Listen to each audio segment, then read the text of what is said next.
Lawyers, what's the filthiest divorce reason you filed that still shocks you today? Story 1. AIO for wanting to divorce my wife, for what I believe to most likely be infidelity, after finding a love letter draft in her phone intended for someone else. This past weekend, my 39M wife, 38F, let's call her Raquel, went to a pickleball tournament out of state. She was going with 2 of her pickleball friends, one guy, 38M, let's call him AJ, and another girlfriend of hers, 40F, let's call her Natasha. Anyway, I was initially planning on going as well to have a little mini vacation to CA and watch her compete in the tournament, but as the date got closer and closer, she began making excuse after excuse as to why it would be a waste of money and didn't make sense for me to tag along. This gave me an uneasy feeling, coupled with the fact that she'd be staying at an Airbnb with another man for the weekend. But I didn't have a reason not to trust her, and to my knowledge, she's been faithful throughout our 15 years of being together. So I pushed my feelings of insecurity aside and decided to stay home and hang with our 12-year-old son over the weekend for some guy time, as we call it. Mostly that just means lots of video games, movies, and pizza lol. The first day and evening while she was out of town, she was calling and texting, giving me regular updates like she normally does. That evening, we FaceTimed before she went to bed, and everything seemed fine and normal. The next day, however, I didn't hear from her. I called and texted and she never responded. That evening around 9 p.m. her time, I tried calling again and again. No answer. This made me feel very uneasy, and my gut said something was off. For her to go radio silent all day and evening, and not even call me to say goodnight, was very out of character for her. She called me the next morning saying she was tired after the tournament and went straight to bed, so she missed my calls.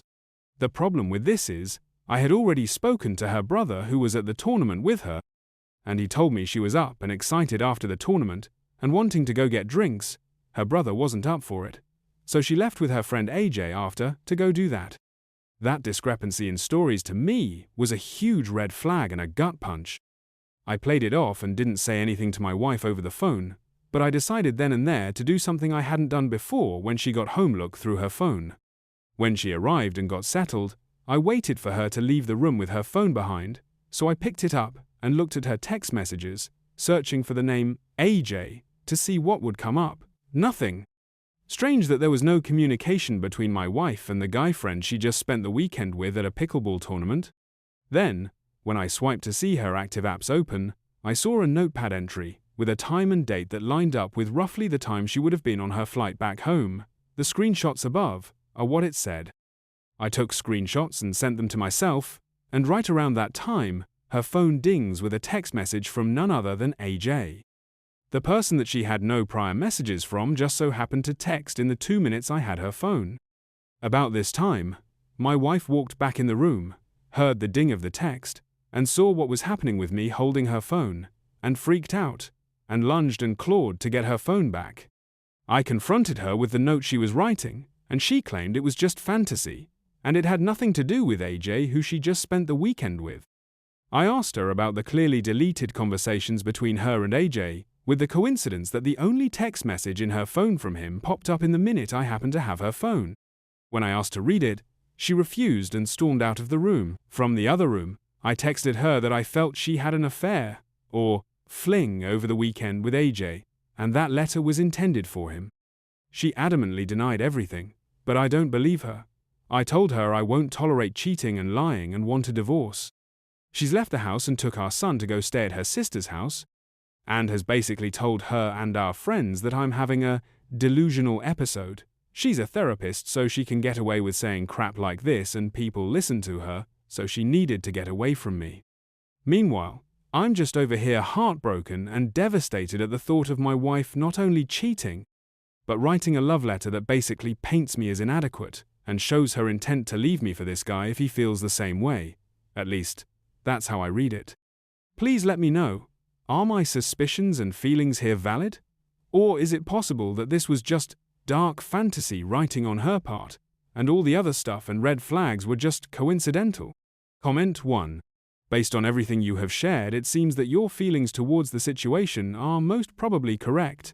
Not sure how open she would be to another conversation, but try to stay as calm as you possibly can. This is already a stressful situation for you, and she doesn't need more things to pinpoint you as delusional. In the meantime, you can contact a close person or even a lawyer for a second opinion or advice. But seems that you should keep the divorce option open to yourself. This is a very heartbreaking moment for you, and I'm so sorry to hear all this. I hope you will be getting out of it with a lot of support. Narrator: I don't have a support structure. All of our friends are mutual, and she's already smeared me to them. I don't have much family besides a mum with a ton of problems who lives out of state. I came from nothing and worked my butt off to build the life and marriage I have. This guy AJ is a trust fund baby who doesn't work and has a big family with a lot of money. I assume that's what she meant by wanting a different family in the letter. Comment 2. Pickleball tournaments were created for cheating spouses. Go ahead and move on and let her and AJ fall in love. Narrator: Yeah, that's what it seems like. Freaking sucks. I thought we had a great marriage. I've worked so hard to give her a nice life and home and shower her with love. I'm devastated right now. Meanwhile, she's still denying ever cheating, saying it was just feelings she had that she needed to write out, but it wasn't going anywhere and was just for her to process. Right. Story 2. AIO to how my wife texted another man. My wife, 21F, had received texts from a guy asking who she was and saying he was going through numbers in his contact list. After they talked for a minute, they realized who each other were and started to talk more. It was an old friend she knew just before she met me 6 years ago. During their talk, she asked him if he remembers being her bodyguard at her birthday party. They talked about their lives now and how she is married with a kid. And he must have left her on red, as her next message was, "Now you know I have a husband and don't want to talk to me anymore." She also randomly sent her Snapchat to him, and he replied saying that he didn't want to add her out of respect for his girlfriend, and she said she understands as her husband, me, would be upset too. For the record, I wouldn't really be upset. I would just be confused as to why she needed his snap to talk when she already has his number and is texting him. And why would she even do it in the first place if she thinks I'll be upset with it? Anyways, I only found all this out because I found out she was deleting messages with other guys after I grew a little suspicious of her. After I found these messages on her iPad, for some reason her iMessages did not delete from the iPad. She told me that the bodyguard thing was a joke, as he was like a bouncer to her 15th birthday party, and they also had a drunk kiss. To me, it seemed like she was looking for his attention throughout their messages for that whole day. It was also extremely weird how she felt the need to bring up that night they had history, and how he, 19 years old at this time, was hanging around a girl who had just turned 15 and was getting intoxicated and kissing her. I bet it would have gone further if it were up to him as well. Am I overthinking if I apply for divorce? Comment 1. Deleting other text conversations, you know she's doing the same or more with other guys. Narrator: The reason she did this was because she was starting to stream Fortnite. Trust me, I know Wurji. And she met a male streamer and would stream with him a lot. I don't know exactly what triggered my gut feeling to look through her phone, but I looked and saw some things with the guy I thought was the streamer. I looked at a completely different chat with another guy who watched her streams, and when I questioned her the next morning while I was on my way to work about the guy's messages I did read, she said that he wasn't even the guy she streamed with. When I got home from work, I found out she deleted those messages alongside pretty much every other message from any guy on any app. Nothing I did see wasn't really overstepping any boundaries, which is why I'm confused why she deleted them. The betrayal part is the secret relationships, innocent or not. Comment 2. The past should remain in the past. Her attempt to bring the past into your current relationship is both troubling and somewhat sad. To an outsider, her encounter at her birthday party and the kiss, or whatever happened in addition, left a great impression on her that has existed for 6 years until she decided she needed to call him and try and decide where her relationship with him would go in the future. There is no doubt that her actions were disrespectful to you, and she owes you a full explanation not only why she chose to contact her old flame, but also why she decided to diminish your role in her life without forewarning or explanation of what she was doing. She might be 21, but she is still acting like she is 15. Comment 3. You sound very mature for your age. Your wife does not. She may not have crossed the line yet, but I have a feeling she will eventually. People looking for attention from others will follow through at some point. You two might not be compatible. Narrator. I like to think we are compatible enough to make it work, but also different in ways also. I do feel I am more mature than she is, but I am far from perfect or where I want to be. I have done some terrible things in our relationship as well, nothing like cheating, but in moments of arguments I would lash out and call her mean names. Nothing I ever should say to anyone, let alone my wife, which is part of the reason she felt like she needed outside attention.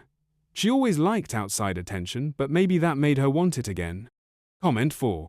You also mentioned this is not the honest or twond time she's done this type of thing. Be very careful how you handle this kind of situation. You wouldn't want to be called insecure or controlling. Narrator. Yes, that is correct.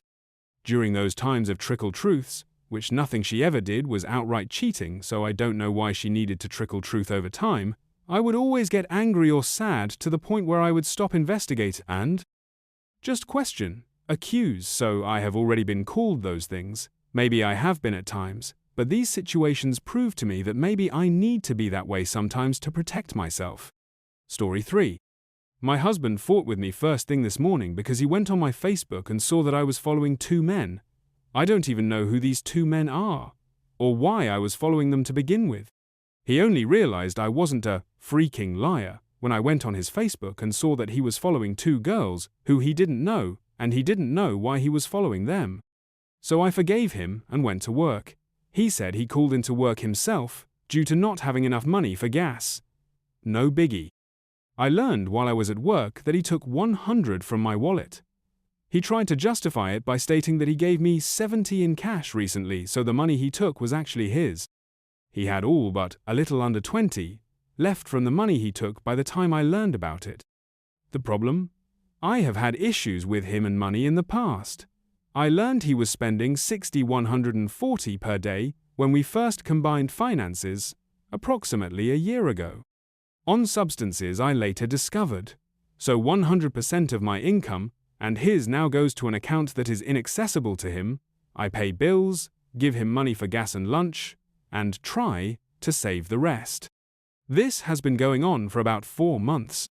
Just last week, he took $50 that I failed to transfer immediately from the shared bank account into the account that was inaccessible to him. On top of that, the bank account was overdrawn by an additional $80 because he transferred money that wasn't even there to his payment app account, also resulting in $70 worth of overdraft fees. Over the course of our 1-year-long marriage, before I started keeping money in an account he couldn't access, he has taken approximately $500 in cash from my wallet and other various hiding spots, and he has spent approximately $12 in withdrawals and unaccounted for charges. Since I began putting 100% of all household finances into an account that he couldn't access, he has spent about $6 in various ways. Money I didn't immediately transfer from the bank account to the restricted account, borrowing hundreds at a time from his dad and expecting me to pay his dad back, taking cash from my wallet, misleading me about what he needs money for, overdrawing the bank account. My own spending is very minimal due to having been homeless as a teenager, but now I make good money between 2 jobs, and I see no benefits from it because my husband keeps blowing through our finances like it's lunch money. The shared bank account is always at 0, because if it's not, my husband will make sure it is. I am trying to get my family ahead in life, and it feels like my husband is continuously dragging us down. Comment 1. Yeah, that's wild. I support this divorce. He needs to get some help for whatever this is. Seems like a multi-layered issue, but trust has definitely been broken. It's also crazy that you have to manage the money because he's irresponsible and misleading about how he spends. Sorry you had to deal with this, and I hope everything works out. Narrator. I knew for a fact one day that I had 2 $1 bills, 2 $100 bills, and 3 $20 bills in my wallet. I was flabbergasted trying to pay for groceries. I recall just standing there for the longest time because I could only see 2 $100 bills and 2 $1 bills in my wallet, and I didn't want to break a big bill since the groceries could have been paid with one of my 20s. My husband stood right beside me during what was almost a panic attack. then gaslit me into believing I never had an additional 60 in my wallet before coming clean about taking it 2-3 hours later. Comment 2. It's interesting you're pinning the choice for divorce on the money stealing and not the clear substance use issues. Not judging either way, but you seriously downplayed that aspect in this post and seem overly focused on the money part, which sucks and is a perfectly valid reason to end things. Both are. Maybe it feels easier to focus on that? Time to make a change, for sure. Narrator. The 100 from this morning just feels like the straw that broke the camel's back. Comment 3. I got as far as freaking liar and wondered why you're married to him at all. Narrator. That was at 6 a.m. first thing in the morning. He's previously woken me up at ungodly hours, 2 a.m., to argue about what is on my Facebook. Never anything worth arguing about or close to cheating. This is literally him digging deep to find stuff to fight about. He acted all freaking holy because he didn't wake me up to argue at 2 a.m. this time. Comment 4. This whole thing sounds exhausting. You're fighting over Facebook followers. He's a child with money, and you act like his parent managing finances. The fact you give your husband gas money because you don't trust him is mind-blowing. Comment 5. I'm sorry. Full stop after the 4th paragraph. Substances? Girl. Did you just use a euphemism to describe his addiction and then try to tell us you thought taking his access to money away would solve the problem? You're half the problem. You both need to seek help. And I would suggest he starts with an addiction counselor and you an addiction support class. Comment 6. You're not reacting enough. Stealing money and picking random fights is giving serious addiction vibes. For the family member who stole from me, it was going toward alcohol, but really it could be anything, gambling, substances, etc. Doesn't matter. He's deep into something and dragging you with him, and if he's getting to the point of not having gas to go to work, he's going to lose the functional label real soon, and things will get much worse. If you find yourself thinking you want a divorce and you have the resources to do it, I say get out. Comment 7. This isn't just a money problem, it's a trust problem. He's stealing from you, lying, and blaming you when he gets caught. That's not a partner, that's a liability. You've already given him structure, clear boundaries, and second chances. He keeps blowing through all of them. You're doing everything to build a stable life, and he's draining it like it means nothing. You're not crazy for being tired of it. Honestly, you'd probably be better off without the weight he keeps putting on your back. Comment 8. I'm in recovery from addiction and handle money about as well as a gorilla with a gambling problem, and even I think this dude has issues. Even getting upset that you're following a male on Facebook is a problem. Struggling with finances is one thing, but stealing from your spouse, who is working 2 jobs when you call out because you can't get gas money, what? Is a whole new level of messed up. Wish him the best with his problems and cut him loose. He needs far more help than you'll ever be able to give him. Story 4. AIO if I get my spouse psychiatric evaluation? Reddit. I need some help. My spouse and I have been together for about a decade and have 2 children together. Over the past year, she has just been losing it. I don't know how else to describe it. Here are some of the things she has said to me. My entire family and everyone we know are Freemasons, Illuminati, and they track our movements and report back to her parents. Demons and angels are coming to her and communicating secrets to her. People sneak onto our property and cast spells against us, trying to seriously harm us. The local librarian and her husband are witches under the control of a local master witch who was hired by the Masons to curse us. She knows all this because ChatGPT interpreted her tarot cards. She brings up when she gets good spirit intel and talks about it like it was gossip. Her vision board told her that she will be financially secure once she gets rid of me, but then the demons told her she can't do that? This is just the tip of the iceberg. There is so much more. It feels insane typing this out. I can't believe this is my life right now. She is flipping between hot and cold. She will claim I am invalidating her when I try to tell her that she's scaring me, and I just don't see things the way she does.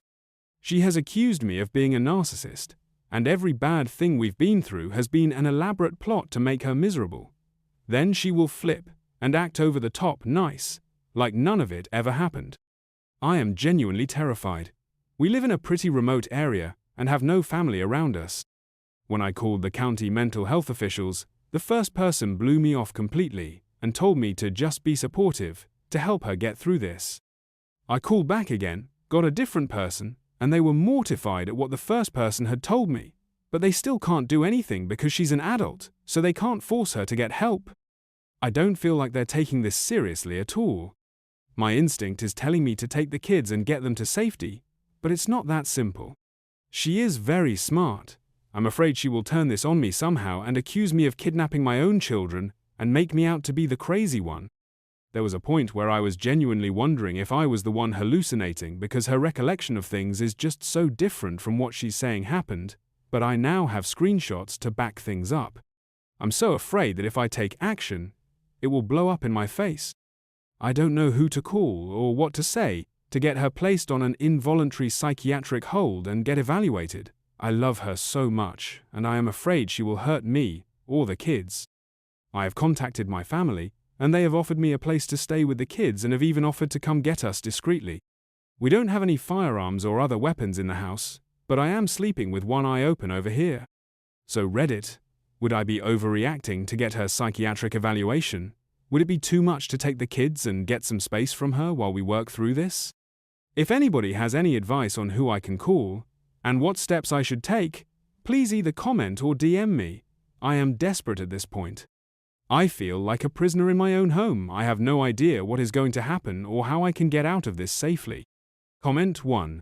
You need to take her to a hospital and explain to the physician what is going on, and they should be able to get her somewhere in your state into IT facility. She can get diagnosed quickly and services quickly. She needs help because this sounds like very common severe mental health disorders that can be managed with medicine. You can also take her to a primary care physician. Explain what's going on. You also need a plan to protect yourself and your children because she is not mentally stable. She is unwell. Narrator. Exactly. I'm so afraid for her. Of course I'm afraid she'll hurt me or the kids, but I'm terrified for her as well. There was a case in my state a few months ago where a woman had a psychotic break and ended her son's life because demons told her she had to do this to cleanse him, then ended her own life. I cannot believe this is my reality right now. I am afraid that if I do take her to the ER for an evaluation, she will just flip back to her normal mode and gaslight me. That's what she's been doing lately. To piggyback off of this, are you in the States? If so, which one? Most times there are mental health lines you can call and request an emergency screening. You will have to use that exact phrase. They will send police and EMS to evaluate and take her to the hospital for treatment. ETA. You will probably need some evidence of her behavior. It is very common for people experiencing a mental health crisis to have plausible sanity during screenings. You need to have everything in your post locked and loaded to show during this process. Comment 2. My friend, you're in a horrible position. I've seen accomplished people with established lives and good families just lose their freaking minds and lose it all. The kind of thing where it sounds like a totally unrealistic story, where you'd have a hard time believing it if it were anyone else, but you're right there watching it and wouldn't believe it if you're not seeing it yourself. A lot of times, there is no coming back, but just once I've seen someone make a full recovery because they got prompt intervention from family that had absolute nerves of steel. Ignored every threat and delusion, listened to everything the doctors said, and totally ignored all of the threats, accusations and wild crap their daughter said. You're in an absolutely horrible position that will take immense bravery on your part, will require you to listen to your wife's husband's most heartfelt pleas, arguments and threats, but please stay the course. You must. Your family depends on it. If your vows as a husband or wife ever meant anything, it is now that they are truly tested, and you have to come through. Because despite what their illness may say, the man or woman you married needs you to rescue them now, no matter what they say. You have a very hard road. Good luck and Godspeed. There isn't a moment to waste. Wishing you the absolute best. Comment 3. There was a case recently, don't remember where exactly it was in the national news, but there was a divorced couple. The father had some mental issues and PTSD. He picked the kids up for visitation and the mother thought he seemed a little more off than usual but just chalked it up to the normal stuff. He ended up ending the lives of the 2 daughters. I understand not wanting to keep them from seeing her, but better safe than sorry. In my state, you could talk to a magistrate about a TDO. Comment 4. If you're in the US, you can go to a judge to seek a Baker Act, involuntary mental health assessment. However, that takes being a threat to herself or others. It's not enough to just be mentally unstable. If any of her texts are threatening, they can be used to back up your concern. You say you feel like your life is in danger. Is this a gut feeling, or is there something specific you can point to? Comment 5. Nor. You're worried for your safety, your children's safety, and also her safety. Get a lawyer and tell them everything. Start a paper trail so, in the case it does blow up, you can prove you aren't the unstable one. Depending on what state you're in, read up on consent laws for recording. If you live in a single-party consent state, only you need to consent to record the both of you, I'd be wearing a wire 24/7. Comment 6. I'll add to this security cameras for the house and yard, inside and out. Never leave the kids alone with her. Add parental controls to the internet and TV. If you haven't already, block stations like Fox and block keywords online like Illuminati and Freemason. Have a professional test the home for lead and carbon monoxide and black mold. These things can have wild impacts on brains. If she recently started a new food, drink, medication, get with a PCP and have it tested too. People don't go off like this in a vacuum. She's either being poisoned somehow, has a brain tumor, or falling down a brainwashing rabbit hole. Comment 7. Yeah, you need to be proactive and not reactive. It's a difficult situation, but with kids involved, you can't ignore it. Would she be more agreeable if you presented it as like, what if we both go see a psychiatrist to better understand ourselves or something of the sort, as opposed to having her admitted against her will?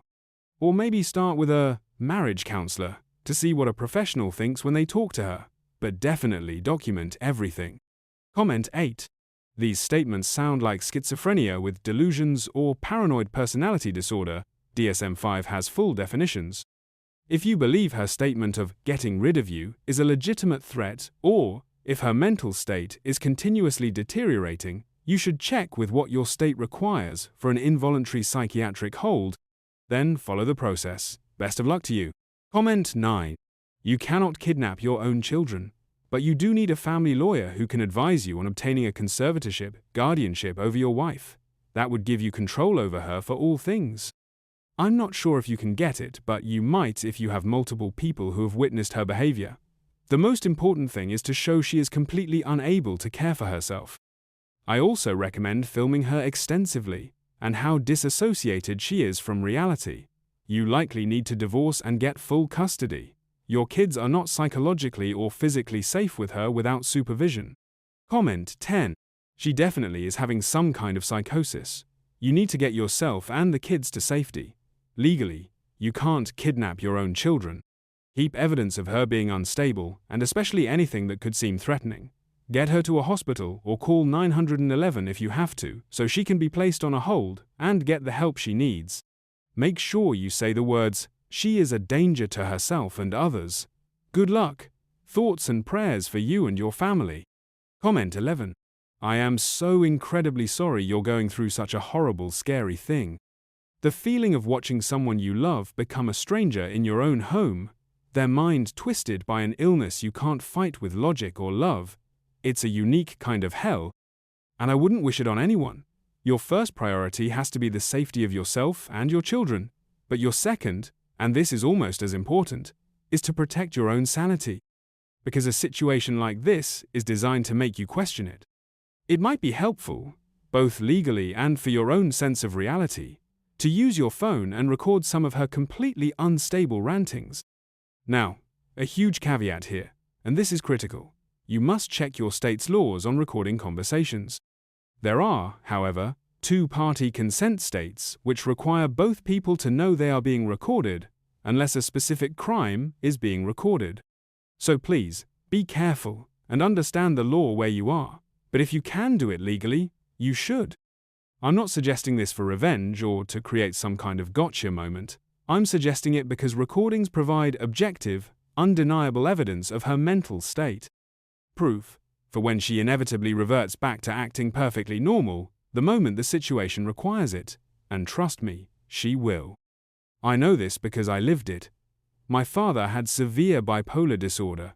Growing up, our home was a place of emotional weather extremes. When he was stable, he was the most wonderful, brilliant, and loving father you could imagine.